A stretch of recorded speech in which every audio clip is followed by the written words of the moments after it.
Good morning, good evening, good afternoon, wherever you are across the globe. Welcome to another special On the Sofa with Esther. Well, today with me I have Errol Brown. Errol Brown is a music producer, he's a singer, he's a composer. Have I got that right? Yes, you got Yes, it right. okay, have I got that right? Because there's so much more to him. Yeah. We're just going to stop there at this moment in time. And I am at his recording studio, the Jam Shack Recording Studio in Devon, UK. Welcome, Errol. Thank you very much, Esther. Thank you you. for having me. Yeah. Yeah, you look like somebody you look like a butt pot, a butt pot. A That's what? a butt pot. We call a butt pot. It's this cooking pot Okay. that's full of gumbo. I've never Because- heard that one. That's good. because I'll take that. because that's what he's about. But Yeah. before I go any further, Errol, I like to ask the rather monotonous question: Who is Errol Brown in a nutshell? In a peanut shell? And you look like a coconut shell. Wow. All right. Well, then. Errol Brown. I'm a singer. From 1972 professionally. Okay. I've been singing since I was 7 years old. And I sing the Lord's Prayer at 7, and they used to give me candy and cookies and stuff like that to sing the Lord's Prayer. That's where it started. And I just love singing and music, period. I enjoyed it, and I've been doing it ever since. Yeah. And you've sang with some incredible people. You've worked with some incredible Yeah, people yes, over yeah, the years. I mean, you've been singing as long as I am the age I am. Yeah. Respectfully, but Yeah. but Errol, who have been some of the people who have inspired you? Because we're going to take you back. I'd like to know, where has your inspiration come from, and then we're going to bring Yeah. it forward. Well, my older brother, Norman Brown, he's a brilliant singer. And he sounds like Nat King Cole or Smokey Robinson when he's ready. Okay. And I used to admire him. I said, wow, and he gave me that little push Bush. to foresee the music. And I took off from there. And what my favorite groups were the Delphonics, Oh, the Stylistics, because I'm a falsetto singer and a bass singer. I think I need to sit back and relax this conversation a little bit more. Yeah, so he took me on that little road there, and I just kept doing it. And I remember one time a friend of mine had a saxophone, and I was at this church. And I said, "Let's form a band." I had no drums or nothing, just a saxophone, and I had a microphone. It wasn't even a microphone, just like a stick standing up, so we to pretend we're singing and had a band going, stuff like that. Inspiration type thing, and it just led from there and kept growing and growing and growing. Yeah. And so like you said, you've worked, you've been inspired by, the legends like the Stylistics, the Delphonics, Nat King Cole. Nat King Cole, and so many more. Yeah. So what would you say is your particular style or genre in terms of what you do yourself as a solo artist and then also as part of your group? Yeah. Well, I always liked the group thing. Growing up in America, I left Jamaica when I was 9. Oh, he's from Jamaica. Yeah, Kingston, Jamaica. All And I right. left there when I was 9. I went to the States, and we formed this group called the Four Worlds of Sound. And I just love harmonies and stuff. Like, we used to sing on the train stations and the corners in Manhattan and in Harlem and stuff. I just sing harmonies, and people used to stop, yeah, and clap us, and it was good. It's fun, and I got my little thing from that, and I loved it, and it just grew from there. And so I might be jumping a bit, but what's coming to me, were your parents musically? Funny enough, no, they weren't. See, No, they weren't. there was a reason why I asked that. Yeah, but only my brothers. Well, I got 3 other brothers, and one is a professor, he's a singer, Norman, and Rupert is a professor, and Wendell's an actor. He did some shows with Betty Davis and people like that. He done well. So yeah, my parents weren't musical at all. I just picked it up because I just love music from a young age. So tell me a little bit more about your sort of tenure in the States. What were you doing there, and as a producer, who were some of the people that you worked with? Fatback Band. Did a show with Fatback Band, and over here, a matter of fact, was did a supporting act for Fatback Band. I've worked with Annie Lennox. Okay. Eurythmics. You dropped some names now, It everyone. could go on forever, I mean. Yeah, I've worked with a few people. I've been around Marvin Gaye and stuff like that, and the Delphonics. Pooji, who's died now, the lead Oh singer of the yes, I've Delphonics. been You know, stuff like that. You know, I've met quite a few artists, American artists over there, which inspired me. You know. And for you, what to be in the industry, what are some of the attributes and even your attitude that has kept you grounded Mhm. within the industry? To get me grounded is myself. You have to ground yourself first before you can get grounded at anything. Mm-hmm. So I learned to ground myself, and I appreciate what it takes to get there, you know. And I trained myself to do all that, and yeah, it was a work in progress for me. Yeah. And you said what it takes to get there. What did it take, Errol? Huh. Mr. Errol Brown, Well, Maestro Errol Brown. it took a lot of commitment Mm-hmm. and perseverance. You know, if you're gonna do it, if you're in this music business, you have to keep going at it. Absolutely. You can't just fall off and say, "Oh, I can't be bothered anymore." I know a few people who've done that, and it doesn't work. You got to be at it all the time to get somewhere. You know, so yeah. And I've had this conversation with a good friend of mine, Deborah Hayter, and we've talked about the word legends. It's been bandied around quite a lot. But for you, who have been some of the legends? And you've mentioned quite a few already, but the legends who've really stood out for you, it's not just about their music, but the message in the music. Oh, I could tell you one right now, Bob Marley. You know, Bob Marley's. I knew Bob Marley well before he used dreadlocks and all that. I knew when he had afro and all that. Okay. So But very, personally? yeah, Personally? yeah. I knew Whoa. Bob. I knew most. I Doing just rubbed shoulders with you. well, doing music in Jamaica. That's where it all started for me. In a group called the Chosen Few, and I joined them in 1972, and sadly a few of them passed away before me, before I joined the group, which is Richard McDonald, Busty Brown, and Scotty. And I joined the group after Busty Brown left, and he passed away. I joined the group, and we just did shows, and so most of the musicians and artists over there, I know them, Okay. and working with these guys, you get inspired. You know, I wasn't really a reggae guy at first when I came to Jamaica. I came to Jamaica and back. I left Jamaica in 1959, and I came back in '72. That's when I joined the Chosen Few. Okay. And our manager was Derek Harriott, who's quite known artist, Jamaican artist himself, beautiful singer, you know. And I joined them, and it just kept on going from there. And we used to do a lot of choreography. I made up all the choreography in the group. I think I saw one. I was looking at your profile. I'm like, Okay. He doesn't have two left feet. Yeah, I did all the choreography in the group, and I love doing things like that. And yeah, the group done well. When we came to England in 1975 from a record called Everybody Plays a Fool, that brought us over here, and worked with this a producer named Tony Ashfield. He took us in the studio, and we did an album for Trojan Records. And from there it led to a Polydor Records, and then Ariola Hansel, which is a German company, that Donna Summers and all those guys, all those people. And our manager, when we were at Polydor Records, Tony Gordon, a guy named Tony Gordon, who manages Boy George. Oh, yeah. So there's a lot of history. I could go in forever, but I'll have to make it short. No, that's okay, because Yeah. there's going to be a part 2 and a part 3, so okay. you don't worry. I'll be back, as Arnold Schwarzenegger said. Yeah. And so, just coming forward a bit, there are so many incredible, I would say, either upcoming indie artists that are on the scene now. Who are some of your favourites? Because I know we had mentioned October London in a conversation we had outside of this. Oh, I think it's brilliant. October London, Brandon Watts.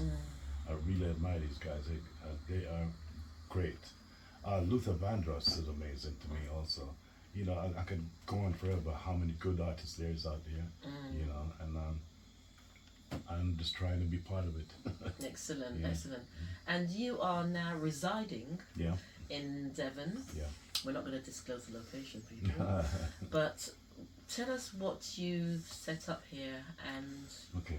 I had a studio in New Jersey. It's called Knockhead Studio. And I came over here and I put this together on Jam Jack Records, and it's been going very well. And I'm planning to build another one bigger than this, and also, so yeah. Excellent. And you are working with quite a few people at this moment in time. And there's one young man that I recently met, and he is, I would say, quite phenomenal. I use that word very frequently and fluidly, but he is really phenomenal. What is it that you look for in those that you work with? Professionalism. I can't work with anyone who's not professional. It doesn't do me any good. I mean, I like to work. I teach people who are trying to get somewhere. I let them, I see where they're coming from. Are they professional enough? I'll work with them. I work with a lot of young artists here in Devon also. I like to bring out different artists and stuff like that, my labels and stuff like that. And yeah. I would say he's got those old school values, and I know those exactly. Real classic old school values. Well, that's the best value. Yes. Because I interview many legends and pioneers in the industry, and one thing that I've noticed with them, they all say the show must go on, but then they talk about their values and their attitudes that's got them there, even when they go through down times. The show must go on, they show up. And so, I feel that you are coming from that school of thinking. Yes, exactly. And that's what's got you here as well. Exactly. And also, you're very calm and laid back. What do you take? I've always been laid back, funny enough. I've always been this way. I think it helps me doing my music, because you can't be all hype and this and that, but doing music, for me, it doesn't work. I like to be laid back and listen to what I'm doing and get it right.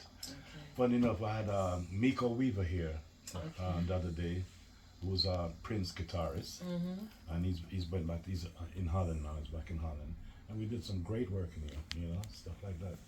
Fantastic. And because I will be back, like I said, for a part 2 and part 3, because I do feel that there is so much more inside of you to draw out, especially from a legacy perspective. And what we are doing here, we are capturing history. This is history, not just in the making, but this gentleman, I'm just going to keep it there. This gentleman has so much more that's inside of him that's to share, that can inspire you on your journey. And so, winding down, Maestro and Errol Brown, what is it that you can share with those watching this interview that will inspire them to keep going, to even just pick up and start? Well, for a start, if you have a goal in music and you want to get somewhere in music, don't pursue it. Because at the end of the road, there's a thing, I saw a clip in the newspaper. A guy's digging in this tunnel, and he's digging for this gold, and he's digging away. He just gave up. One more dig, he would have got the gold. Right? The gold was right there. For one more dig, he would have got it. And he gave up. But you can't give up in music. If you really want to get somewhere in music, you have to pursue it and keep at it. Oh, I do have another question. Because there is a conversation around R&B and the essence of real R&B. What does R&B mean to you? Well, that's a good question. What does R&B mean to me? It's feelings. A lot of. I take my hat off to the American musicians. They are great musicians. Okay, I'll give you an example. In Jamaica, if a reggae band wants to do R&B, they're not gonna get R&B feel that the real R&B players play in America. It's just the same thing with American musicians. They can't do reggae the way it's supposed to be done, really. You have to know the feel of reggae and have to know the feel of R&B to get it done properly. And I've learned that over the years. Like I said, I grew up in America, and I've been singing with different groups and stuff like that, and I've learned so much from doing music in America. So it made me more professional in what I'm doing vocally. I've been trying to wind this interview down, but I just got another question. Go ahead, fire up. Because you said something there that's triggered this line of thought.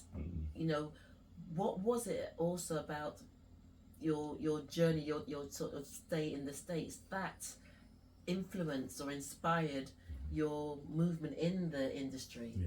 Yeah. Because your environment Yeah. often impacts or influences your surroundings. Yeah, So yeah. how did that impact who you are or influence who you are? I'll give you a story. I had a group called the Four Worlds of Sound in America, and we're talking about in the 60s, late early 70s.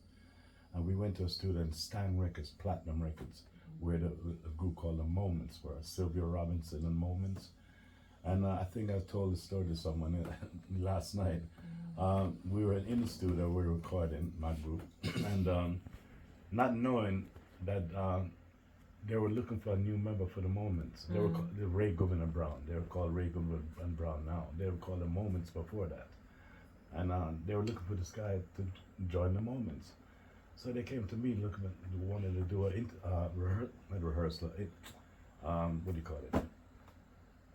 To sing with the Moments. So I had to audition. So I'd said, no, I'm not going to do that. I'm staying with my group. I'm like that. If I'm doing something with someone or anyone, I stick with that. Anyhow, they finally got somebody who, and if you see the guy who they got, he looks just like my twin brother, because they wanted somebody who looked like me, sounded like me, and his name was Harry Ray, who's passed away now, sadly. And he's a brilliant singer, and they got him. And I lost that out. I might lose out of it, and that just happened. And another thing, we Cool in the Gang, right? I remember we did their first record was called Cool in the Gang by Cool in the Gang. That's their first single. And we did a show with them in Jersey again. And they backed us up, my group, and they blew the system up, the PA system with the horns and all that, and it was really loud. Sorry, so we were singing without any microphones, and they're backing us up with a big band. And about a month after that, they blew up big. They just got big, and that's how the business goes sometimes. You know, that's how it is sometimes. You win and you lose. Well, maybe you got a bit of a Midas touch there, because everything you seem to touch either blows up or turns to gold. That's no lie. That's not a lie. I could tell you another group that did the same thing, Heatwave.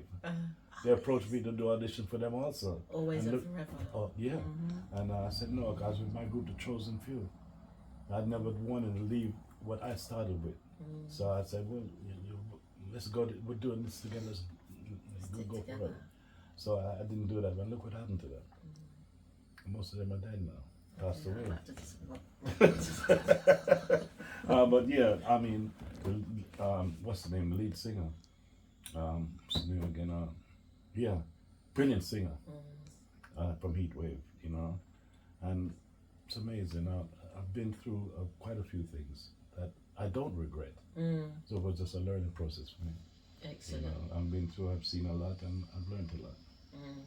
And there's still a lot more that he's got to share. So, loads more, yeah. Like I said, I'm going to be speaking to Errol Brown on many more occasions, ladies and gentlemen. Well, Errol, I just want to just say thank you. So we've dangled the carrot. So watch out on the Sofa with Esther on my YouTube channel. And I'd like to say thank you for your time and keep inspiring, but also you, especially for the young people. You know, you're this rock, we call it a beacon. I'm passing my knowledge on to the That's younger right. artists. Passing the knowledge, passing the torch, exactly, and just wishing you all the best. And thank you. Looking forward to the next chapter in our conversation. Lovely. Thank you, ladies and gentlemen. Thanks. If you enjoyed this video, be sure to give it a thumbs up and subscribe for more content. Let me know your thoughts in the comments below, and don't forget to click the bell icon for notifications on future videos. Thank you for watching.